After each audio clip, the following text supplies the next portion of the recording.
పరిశుద్ధాత్మ ఆశీర్వాదం చూస్తున్న ప్రతి ఒక్కరికి హృదయపూర్వక వందనాలు తెలియజేస్తూ ఉన్నాను.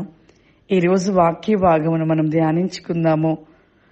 పేతురు రాసిన 2వ పత్రిక 2వ అధ్యాయము 4వ వచనము. దేవదూతలు పాపము చేసినప్పుడు దేవుడు వారిని విడిచిపెట్టక పాతాళలోకమందు కటిక చీకటి గల బిల్లంలోనికి త్రోసివేసి తీర్పుకు కావలిగా ఉంచబడుటకు వారిని అప్పగించెను. దేవదూతలు పాపము చేసుట. లూసిఫర్ ఎప్పుడైతే దేవునికి తిరుగుబాటుగా చేసి, లూసిఫర్ ఒకటే కాదు, లూసిఫర్తో పాటు కొన్ని దూతలను కూడా అక్కడ నుండి త్రోసివేయబడుట, వారు చేసి ఉన్న తిరుగుబాటు, దేవునికి తిరుగుబాటుగా చేయటమును బట్టి అక్కడి నుండి త్రోసివేయబడి ఉండగా, వారంతా కూడా ఆ దేవదూతలు వారు దేవునికి వ్యతిరేకించి దేవుని యందు వ్యతిరేకమైన మాటలు, వ్యతిరేకముగా చేసిన పాపం చేయటమును బట్టి పాతాళం అనేది భయంకరమైనది. ప్రియులారా, ఎంత భయంకరమైనదో! ఆ పాతాళం అనే కటిక చీకటి గల బిల్లంలోనికి త్రోసివేశాడు. ఇప్పుడు ఉంటున్న మన పరిస్థితి ఏమిటి? పాపము నుండి వచ్చేది జీతము ఏంటిదది? మరణమే. శాపము నుండి మరణము మనిషికి సంభవిస్తూ ఉంది. పాపం అనేది చాలా భయంకరం. చిన్నదైనా పెద్దదైనా పాపమే. ఆ పాపానికి ఏ యొక్క శిక్షగా ప్రతిఫలము పొందుకోవడము పాతాళం అనే ఒక అగాంధము, భయంకరమైన అగాంధం. ప్రియులారా, అక్కడైతే ఎంతమందిని నేను ప్రభు నాకు చూపించారో, భయంకరమైన చీకటి, ఎటు చూసిన అగాంధంలో కేకలు, అరుపులు వినపడుతూ ఉంటవి. ఆ లోపల యొక్క అగాంధంలోనికి, ఆ పాతాళంలోనికి వెళుతూ ఉంటే ఎంత భయంకరమైన కేకలో ప్రియులారా!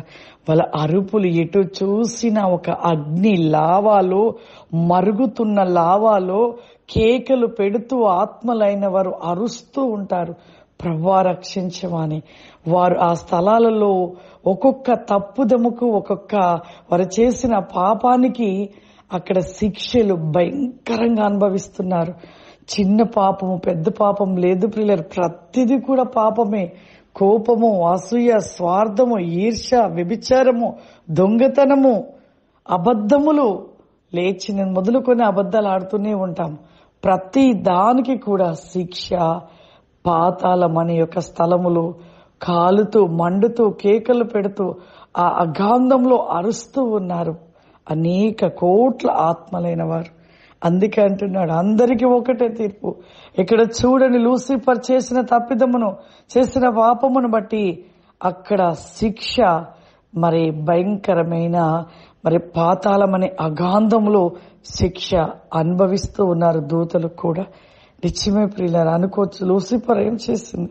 లూసిఫరు దేవునికి తిరుగుబాటుగా చేసింది, దేవుని సింహాసాన్ని కోరుకున్నది. చూడండి ఎంత భయంకరమైన పాపము, ఎంత ఘోరమైన పాపము. దేవుడు సృష్టించిన ఆ దూతలు దేవుని సింహాసాన్ని కోరుకునుట, దేవుని యొక్క స్థానమును కోరుకునుట, దేవునికి తిరుగుబాటు చేయట ఎంత భయంకరం. మన జీవితంలో కూడా అలాగే ఉన్నాము.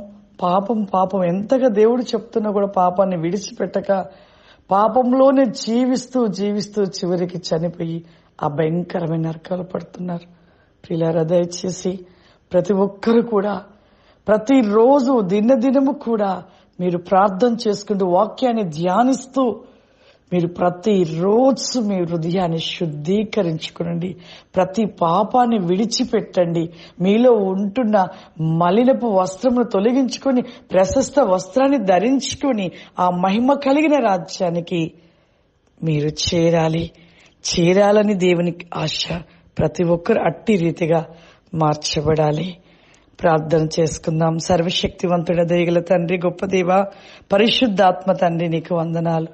దేవ, భయంకరమైన అగాంధము కలిగిన పాతాళము ఎంతో ఘోరముగా నిలిచి ఉన్నది నాయన. భూమి మీద ఉన్న ప్రతి నరుడు చేసే తప్పిదములను బట్టి, మంచి వేగములను బట్టి పాతాళమా నరకమాందర పరలోక ప్రతివేకమాని స్థిరని క్రోసి కావరి కాంది మైక్లో ఫావరిమా ఏసయానికి వందనాలు చెల్లిస్తున్నాను ప్రభువా. ఈ ప్రోగ్రాం చూస్తున్న ప్రతి ఒక్కరు కూడా నాయన నీ శక్తి వేగము చేత నింపండి, నీ అగ్ని చేత మండించండి, వారి మనసును మార్చుకొని పరిపూర్ణమైన నీ యొక్క ప్రతాసి కాంది గోబ్రి కాస్టెల్ ఫావరిమా అతి వేగముగా నీ యొక్క ప్రతిని కాస్యముగా మార్చబడుటకు నీ కృపాశీర్వాద వేక ప్రతిని కృషిలాస్యమి దయచేయమని యేసుక్రీస్తు నామం పడుచున్నాను తండ్రి. ఆమేన్. God bless you. దేవుడు మిమ్మల్ని దీవించును గాక. ఆమేన్.